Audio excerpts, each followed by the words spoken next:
জমির ধান কেটে নৌকা বোঝাই করে টাঙ্গন নদী পেরোতে গিয়ে ঘটল মর্মান্তিক ঘটনা। নদীতে তলিয়ে গেল দুই শ্রমিক। বৃহস্পতিবার এই ঘটনাকে ঘিরে ব্যাপক চাঞ্চল্য এবং শোরগোল তৈরি হলো পুরাতন মালদা ব্লকের মুচিয়া এলাকায়। জানা গিয়েছে, মুচিয়া এলাকায় টাঙ্গন নদীর অপর প্রান্তে রয়েছে প্রচুর পরিমাণে ফসলি জমি।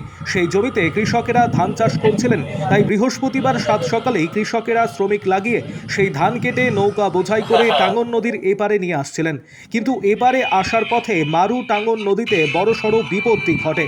হঠাৎ করেই নৌকা নদীতে ডুবে যায়। নৌকায় থাকা শ্রমিকদের মধ্যে কয়েকজন সাঁতরে পারে উঠলেও এখনো পর্যন্ত দুজন শ্রমিকের কোনো হদিশ মেলেনি। তাই খোঁজে সিভিল ডিফেন্সের কর্মীরা স্পিডবোট নামিয়ে তল্লাশি অভিযান শুরু করে। তবে এখনো পর্যন্ত ওই দুই শ্রমিকের কোনো হদিশ মেলেনি বলে জানা গিয়েছে।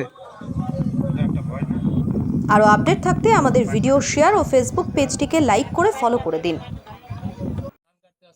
বাইরে থেকে লোক গোলাপগঞ্জ থেকে আসে, অনেক দূর দূর থেকে আসে। আমাদের এখানে যারা ধান কাটে তারা শ্রমিকরা ধানটা নিয়ে যাচ্ছিল নৌকা করে, যেটা ওরা ধান পাই আমাদের কেটে দিতে। আমরা গৃহস্থ মানুষ, এখানে থাকি, মাঠে চাষ করি।